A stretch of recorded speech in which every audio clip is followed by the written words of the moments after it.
partir du verset 1.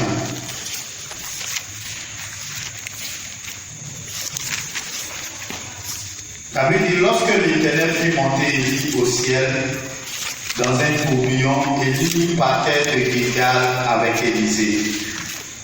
Élie dit à Élisée, reste ici, je te prie, car l'Éternel m'envoie jusqu'à Bethel. Élisée répondit, l'Éternel est vivant et ton âme est vivante. Je ne te quitterai point. Et il descendit à Bethel. Les fils des prophètes qui étaient à Bethel sortirent vers Élisée et lui dirent, sais-tu que l'Éternel enlève aujourd'hui ton maître au-dessus de ta tête? Et il répondit, je le sais. Aussi, taisez-vous.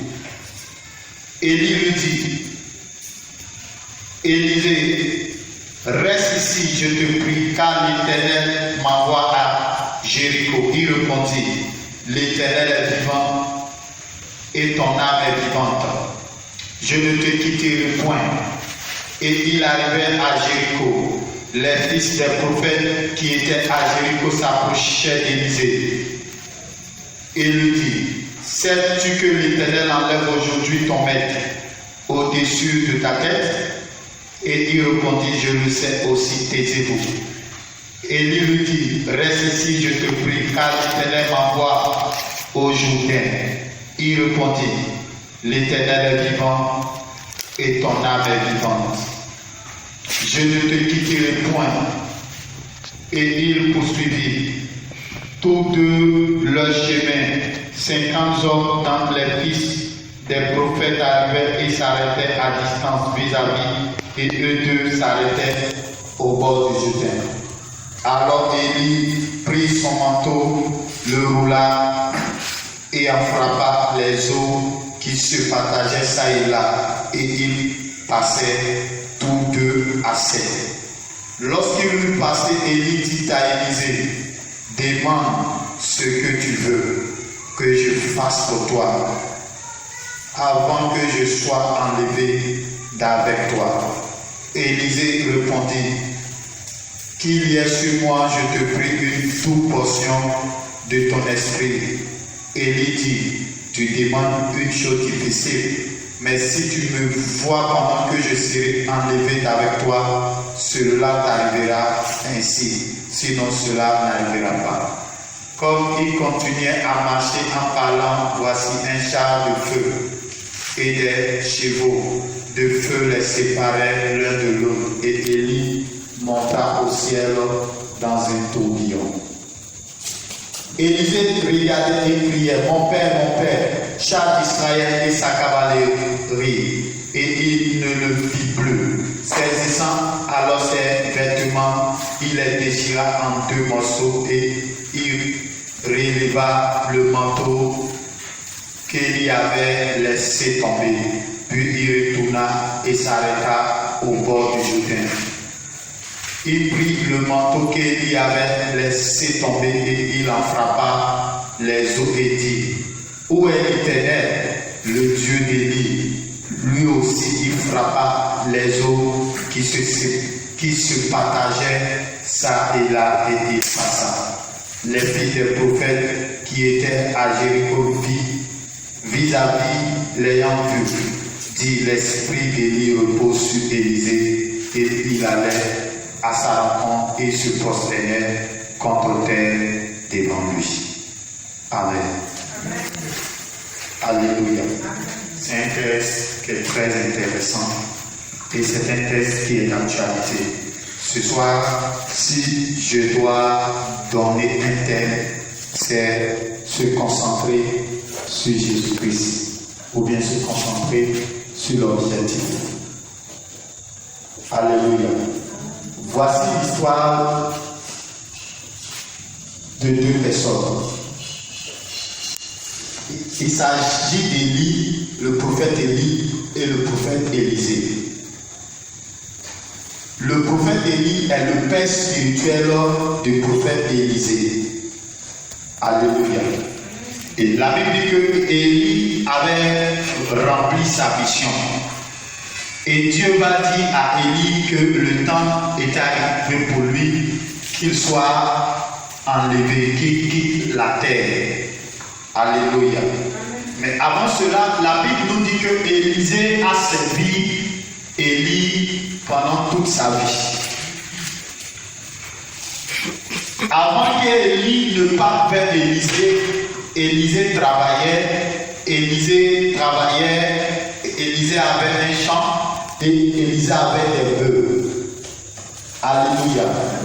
C'est comme si Élisée avait un travailleur séculier, c'est-à-dire un travailleur dans la vie active. Il avait un travail, il travaillait. Et la Bible dit que lorsque Élie était dans la présence de Dieu, Dieu va dire à Élie d'aller vers Élisée et de consacrer Élisée à sa place. Mais lorsque Élie était arrivé, la Bible dit qu'Élie avait mis son manteau sur Élisée. Et le manteau qui représente la protection, le manteau qui représente l'onction de Dieu, le manteau, lorsqu'une personne, un père vient et qu'il met son manteau sur toi, cela veut dire que tu as la protection de ce père-là. Alléluia. Et la Bible dit qu'Élie va dire à Élisée, il faut comprendre ce que je viens de te faire. Et la Bible dit, sachant qui était Élie, la Bible dit que Élisée va dire à Élie, vraiment que laisse-moi aller vers mes parents et laisse-moi offrir des sacrifices et maintenant je vais te rejoindre. Donc Élisée va abandonner son travail séculier. Élisée va abandonner son travail après tous ces sacrifices qu'il voulait faire. La Bible qu'il a offert deux bœufs à l'Éternel. Il a organisé un festin, une fête. Et lorsqu'il a fini, la Bible dit qu'il s'est rendu au pied de Élie, qui est son père spirituel. Alléluia. Et là, mais la Bible nous dit que Élie avait plusieurs fils. Élie était un homme de Dieu qui enseignait. Il avait plusieurs fils. Lorsqu'on lit, on parle des fils des prophètes. Donc, ce qui veut dire que c'était des prophètes, c'était des appelés, mais c'était des personnes qui étaient enseignées par le prophète majeur qui est le prophète Élie. Alléluia. Et la Bible nous dit que des années vont passer et Élisée va servir Élie. Dieu lui a dit, va et consacre Élisée à ta place. Mais la Bible dit que lorsque Élisée est venu, Élie ne l'a pas consacré sur place. Élisée a prouvé qu'il était un fils obéissant, un fils qui craignait l'Éternel. Élisée a servi auprès de Élie pendant des années. Des années sont passées, des années se sont écoulées. Alléluia. Et le temps était arrivé pour que Élie puisse aller vers le Père, vers Dieu, vers son Créateur. La Bible dit que Dieu va dire à Élie d'aller dans un endroit et dans cet endroit-là, lui, il allait l'enlever. Or, comme Élie était tout proche Élisée était tout proche d'Élie, parce que parmi les fils, il y a un fils qui est proche, soit du Père. C'est un fils qui aime le Père, qui aime servir le Père, qui aime servir l'homme de Dieu. C'est un fils qui a un cœur humble et qui comprend les choses spirituelles. Parce que tu ne peux pas être auprès d'un père ou d'un prophète si tu ne comprends pas les choses spirituelles. Donc à un moment donné, ce qui veut dire que Élisée comprenait les choses spirituelles. Élisée n'était pas un homme charnel. Élisée n'était pas un homme qui ne comprenait pas les choses de Dieu. Alléluia. Donc voici, Élie doit être enlevé. Et Élie qui doit être enlevé doit marcher pour aller dans un lieu, dans un endroit, afin d'être enlevé par l'Éternel. Donc Élie avait une vision. La vision d'Élie, c'était d'être enlevé. Aujourd'hui, nous sommes, l'Église doit se concentrer sur l'essentiel, sur l'objectif.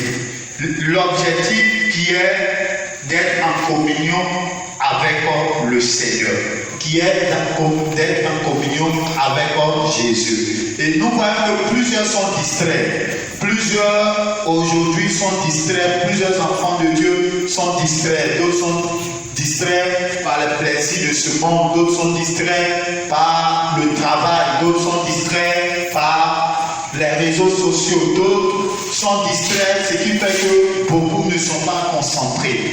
Et ce soir, Dieu m'amène à nous interpeller d'être concentrés sur l'essentiel qui est Jésus-Christ, qui est l'objectif. Ce soir, si je te demandais quel est l'objectif pour lequel ou pour laquelle tu es dans la maison de Dieu, l'objectif pour lequel tu es dans la présence de Dieu, que vas-tu me dire? Parce que Élie, qui devait être enlevé, cela va représenter l'enlèvement de l'Église. Donc l'Église doit être focalisée sur l'enlèvement de l'Église. Donc un enfant de Dieu doit être focalisé sur le retour de Jésus. Et voici Élisée, qui était le successeur de Élie, était aussi focalisé sur quelque chose. Il était focalisé sur le droit d'aînesse, parce qu'il y avait plusieurs prophètes. Donc Élisée, lui, il cherchait à être un prophète major. Alléluia. Un prophète majeur, ça veut dire que c'est un prophète qui est élevé dans l'esprit. C'est un prophète qui est élevé dans l'esprit, auquel les autres prophètes se soumettent. Et c'était l'objectif d'Élisée qui était là. Et la Bible dit que Élie va faire plusieurs tests à Élisée. Et le premier test, c'est que Élie va dire à Élisée, le Seigneur me demande d'aller à Gilgal, mon fils, il faut rester ici. Donc à des moments, le père éprouve le fils pour voir si le fils est réellement obéissant, si le fils est soit réellement la personne qui doit le succéder. Alléluia. Et c'est ainsi que Jésus lui-même, avant de partir, a éprouvé plusieurs fois Simon-Pierre. Et même lorsqu'il est ressuscité, il a éprouvé plusieurs fois Simon-Pierre en lui demandant, Simon, m'aimes-tu? Simon, est-ce que tu m'aimes? Et la Bible dit que Simon disait au Seigneur qu'il l'aime. Et la Bible dit que le Seigneur va lui poser cette question pendant 3 fois. Alléluia. Gloire à Jésus.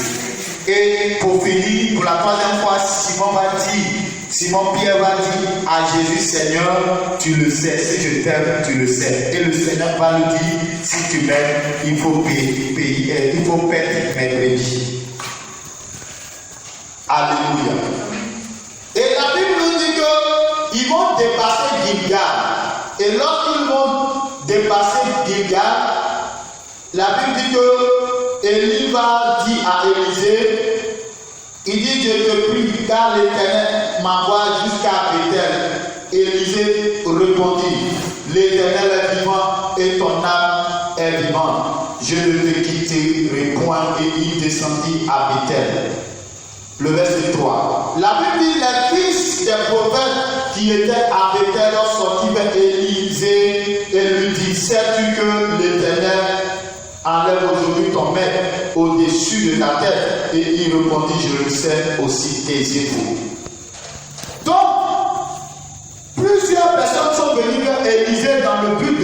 distraire. Le père même est en train d'abord de tester son fils pour dire à son fils, je vais à Bethel, mon fils, il faut rester ici. Élisée dit, ton âme est vivante, moi je ne resterai pas, je veux te suivre jusqu'à ce que le dernier jour que tu vas passer sur la terre, je passe ce dernier jour-là avec toi avant que je ne me retourne.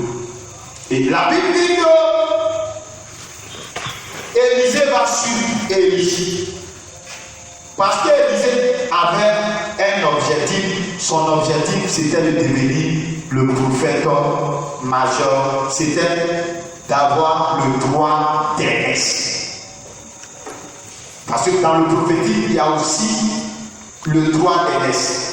Et voici les fils des prophètes vont venir vers Élisée pour lui dire, est-ce que tu sais que ton maître sera enlevé? Il dit, je le sais, taisez-vous. Donc en lui disant cette parole, c'était de faire quoi? Cette parole pouvait soit l'affecter, pouvait soit le décourager. Mais la Bible dit que Élisée ne va pas regarder cette parole. C'est ainsi aujourd'hui, dans les églises, plusieurs enfants de Dieu, il y a d'autres qui viennent dans le but de décourager les autres. Et il y a d'autres qui ne se laissent pas décourager. Il y a d'autres qui se disent, j'ai accepté le Seigneur, je vais aller jusqu'au bout avec le Seigneur. Donc quand tu acceptes le Seigneur, l'objectif c'est d'aller jusqu'au bout avec le Seigneur. Ce qui veut dire que les situations, les difficultés, les problèmes qui vont venir ne doivent pas être un obstacle pour toi. C'est-à-dire tout obstacle qui viendra au-devant de toi, au-devant de ta foi, de ta relation avec le Seigneur Jésus-Christ, tu dois vaincre ces situations et continuer de marcher avec le Seigneur Jésus-Christ. Et plusieurs aujourd'hui sont vaincus par le diable. Parce que l'ennemi passe par la bouche des personnes, soit de leurs proches, soit des personnes qui sont proches d'eux et les décourage. Alors que le Seigneur va dire, celui qui persévérera jusqu'à la fin sera sauvé. Donc si tu ne veux pas persévérer, oui, pour persévérer étant attaché à Jésus, persévérer étant une personne qui aime la présence de Dieu, étant une personne qui aime la prière, étant une personne qui aime la parole. Élisée était suivi à plusieurs défis là qui devaient relever. Et la Bible dit que Élisée ne s'est pas laissé abattre par les événements. Alléluia. Gloire à Jésus-Christ. Et la Bible dit que lorsqu'ils sont arrivés avec elle, ils vont continuer. Élie lui dit encore, Élisée, reste ici, je te prie car l'Éternel m'envoie à Jéricho. Il répondit, l'Éternel est vivant et ton âme est vivante. Je ne te quitterai point. Et il arrivait à Jéricho. Alléluia. Gloire à Jésus. Amen. Aujourd'hui, qui est en train de te dire de rester chez toi à la maison, de rétrograder? Quelle est la voix qui te parle? Est-ce la voix de l'Éternel que tu écoutes? Est-ce la voix de Jésus que tu écoutes? Es-tu concentré sur l'objectif? Es-tu concentré sur Jésus? Es-tu concentré sur ton salut? Es-tu concentré sur le Seigneur Jésus? Élie lui devait être enlevé. Il était concentré sur l'enlèvement. Il n'était pas distrait par tout ce qui se passait autour de lui. La raison pour laquelle peut-être qu'il est en train de dire à Élisée de rester, peut-être que c'est pour ne pas être distrait par Élisée. Mais Élisée aussi avait son objectif. Élie aussi avait son objectif. Donc ce soir, quel est l'objectif pour laquelle tu es dans la maison de Dieu? Peut-être que des personnes t'ont dit que si tu viens, le Seigneur va te bénir, tu seras béni. Peut-être que tu courais peut-être après un mariage, tu courais après l'évangile t'a trouvé chez toi. Et depuis lors, tu es venu, tu te dis, mais ils m'ont dit que si je viens à Jésus, je vais travailler. Si je viens à Jésus, je serai ceci, cela. J'aurai peut-être la paix, j'aurai la joie. Oui, Jésus donne la paix, Jésus donne la joie, Jésus donne toutes ces choses. Mais cela n'est pas l'objectif. L'objectif, c'est que tu sois sauvé. L'objectif, c'est que tu aies le salut. L'objectif, c'est que le jour que le Seigneur va venir, que tu demeures toujours attaché à lui. L'objectif, c'est que tu ne te laisses pas distraire. L'objectif, c'est que tu ne te laisses pas surprendre. C'est que tu restes toujours concentré sur Jésus. C'est que tu restes toujours concentré sur le Seigneur. C'est que tu restes toujours concentré sur l'objectif qui est de plaire à l'Éternel, de marcher selon la volonté de Dieu, d'être toujours engagé pour Dieu, de servir toujours le Seigneur, de le servir de tout ton cœur. L'objectif, c'est de ne pas regarder à gauche, à droite, ton frère, ta soeur qui est en train de reculer, qui est en train de rétrograder, qui est séduit par les plaisirs de ce monde, qui est séduit par de l'argent, qui est séduit par tout ce qui se présente à elle. Ton frère ou ta soeur qui est séduit par les choses, ce soir, le Seigneur m'envoie te dire que si tu étais sur le point de te décourager, tu ne dois pas te décourager. Si tu étais sur le point de te laisser abattre, tu ne dois pas te laisser abattre, mais tu dois maintenant prendre encore en main ta force et continuer la marche avec le Seigneur. Alléluia. Jésus ne t'a pas appelé dans sa présence pour que tu restes en cours de chemin. Élisée pouvait rester en cours de chemin. Élie également, là où il devait être enlevé, il pouvait dire, je ne vais plus, je reste à Bethel.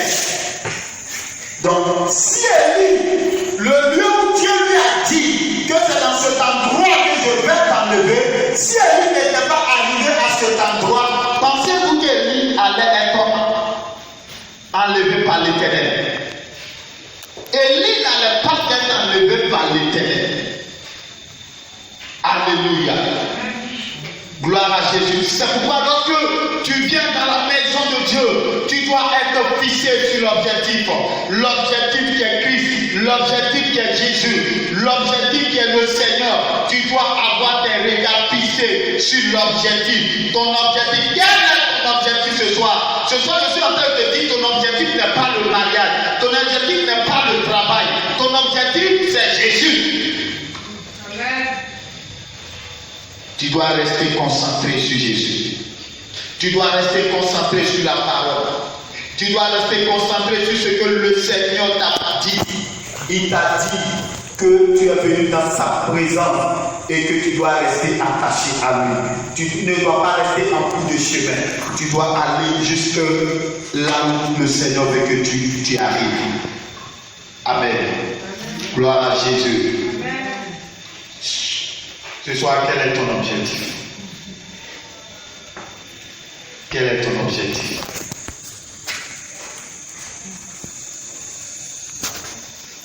Alléluia. Même si tu es malade, la santé n'est pas ton objectif. Parce que tu peux recevoir cette santé et puis perdre ce que le Seigneur a prévu pour toi, qui est la couronne. Alléluia. Ce soir, qui veut se fortifier et continuer le chemin? Qui veut encore se fortifier et continuer la marche? Tu dois te fortifier et continuer. Tu dois te fortifier et continuer. Pendant que plusieurs sont en train de rétrograder, la parole dit dans les derniers temps, l'amour de plusieurs se refroidiront. Il ne faudrait pas que ce soit ton cas. Que ton amour pour Dieu ne refroidisse pas. Si l'amour des autres sont en train de refroidir, que ton amour pour Jésus ne refroidisse pas. Amen. Que ton amour pour l'œuvre de Dieu ne refroidisse pas. Amen. Que ton amour pour le salut des âmes ne refroidisse pas. Amen. Tu dois que cet amour soit ranimé, que cet amour soit toujours activé. Alléluia. Amen. Gloire à Jésus. Amen. Que Dieu te bénisse. Amen. Et la Bible dit que les fils des prophètes, au verset 5, qui était à Jéricho s'approchait d'Élisée et lui dit, sais-tu que l'Éternel enlève aujourd'hui ton maître au-dessus de ta tête? Il répondit, je le sais, aussi tes époux. Élie lui dit, reste ici, je te prie, car l'Éternel m'envoie au Jourdain. Il répondit, l'Éternel est vivant et ton âme est vivante. Je ne te quitterai point. Et ils poursuivit tous deux leur chemin. 50 hommes dans les fils des prophètes arrivèrent et s'arrêtaient à distance vis-à-vis, et eux deux s'arrêtaient au bord du Jourdain. Alors Élie prit son manteau, le roula et en frappa les eaux qui se partageaient ça et là. Et la Bible dit que lorsqu'ils sont arrivés à Jéricho, il y a 50 fils des prophètes encore qui sont venus pour lui dire, est-ce que tu sais qu'aujourd'hui là, l'Éternel va enlever ton maître de dessus ta tête? Alléluia. Combien de personnes ont été détournées de là où Dieu les avait plantés à cause d'une révélation qu'ils ont reçue ailleurs?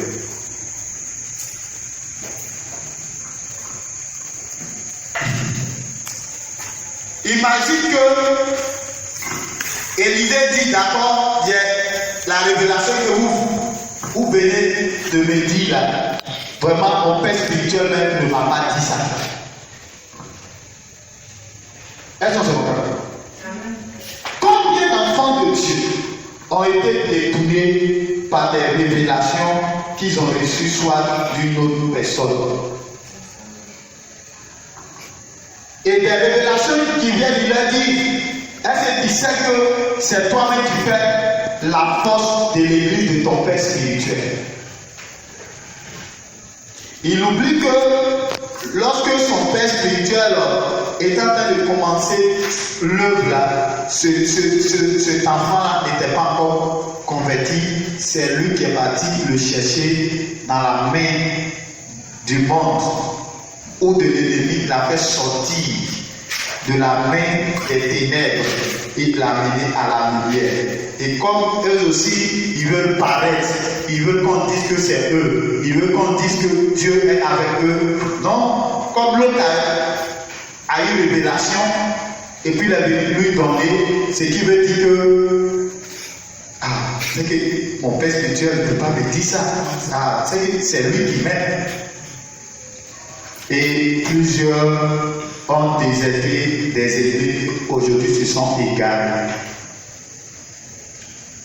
Ils se sont égarés. Imagine qu'Élisée dise, d'accord, à cause de la révélation, je ne suis plus mon père spirituel. Il pouvait s'arrêter en bout de chemin. Il pouvait se retourner chez lui à la maison. Il pouvait dire, hier moi-même là-même je travaillais. Je vais retourner à mon travail. Pensez-vous qu'Élisée allait avoir la double portion, le droit d'aînesse? Parce que la preuve en est que lorsqu'ils étaient en train de partir, Élie va prendre son manteau, il va frapper le Jourdain va se diviser et puis les deux vont passer. Or, peut-être que depuis qu'ils étaient ensemble là, il n'a jamais vu son père spirituel prendre son manteau divisé le Jourdain devant lui. Or, son père spirituel a la capacité de faire ces choses. Il le faisait d'habitude, ça marchait. Et c'est à ce moment-là qu'Élisée a appris. C'est à ce moment-là qu'Élisée a appris. Que donc, si on prend le manteau, si on tape le Jourdain, ça se divise.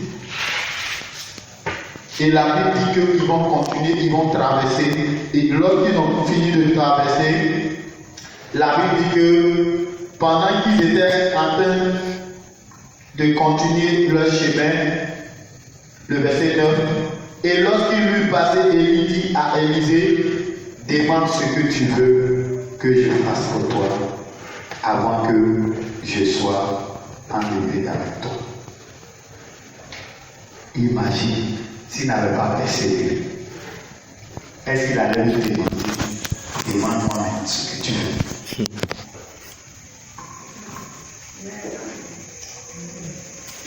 Élisée a été testé par Élie.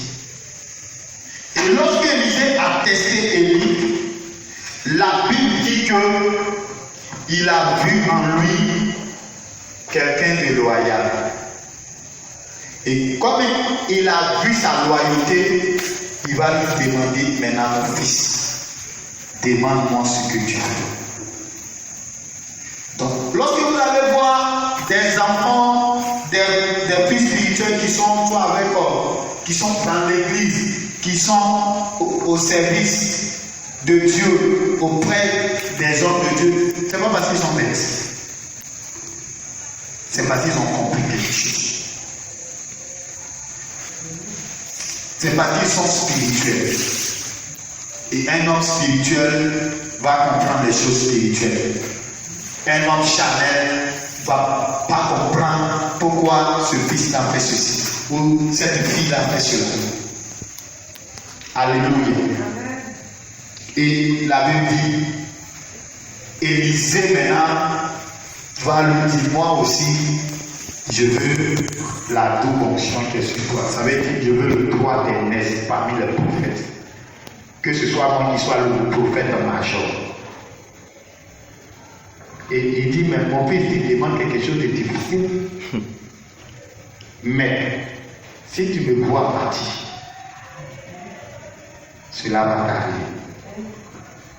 Alléluia. Si tu me vois partir, cela va t'arriver. Combien d'enfants de Dieu sont distraits pendant que l'homme de Dieu a la vision? Au lieu de suivre la vision que l'homme de Dieu a, ils amènent eux-mêmes leur propre vision. Ils amènent eux-mêmes leur propre vision. Or, un fils va servir son père dans sa vision. Est-ce qu'on se comprend? Est-ce qu'on se comprend? Amen. Un fils ou bien une fille doit servir son père dans sa vision. On se comprend? Amen.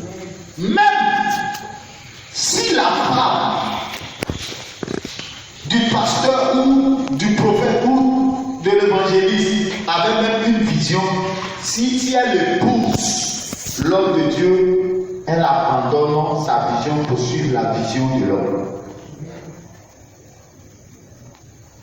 Elle se comprend. Et la Bible dit que pendant qu'ils étaient en train de marcher et puis parler, il y a les anges qui sont descendus avec des chars. Oh Seigneur, j'aimerais voir cela. Le jour de l'enlèvement, tu es là et puis au moment où tu es en train de causer avec quelqu'un, puis tu es parti comme ça. Ah Seigneur, cette grâce-là, je veux ça aussi. Au nom de Jésus.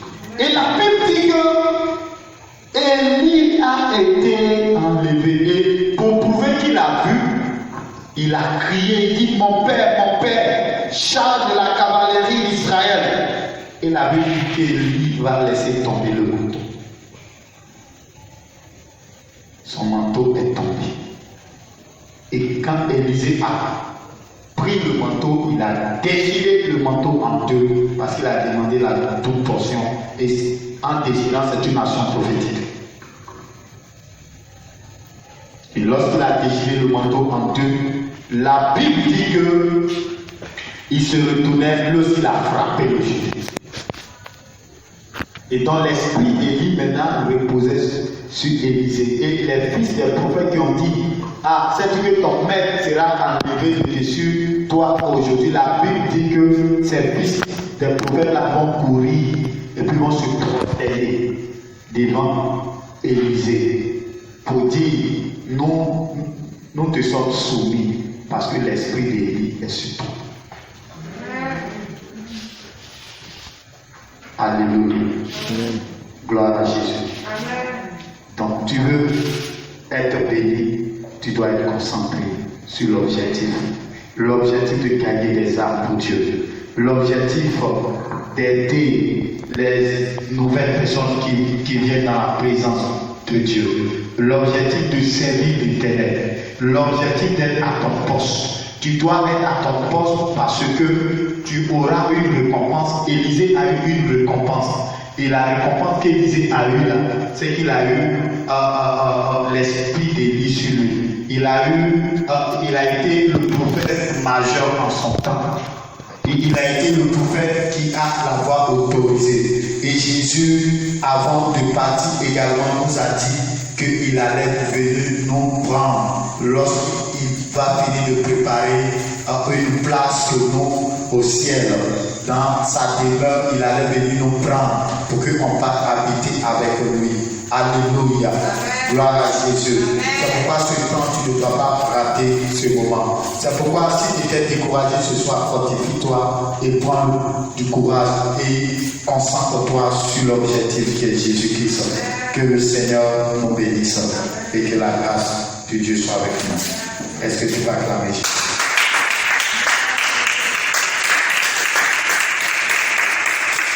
Nous allons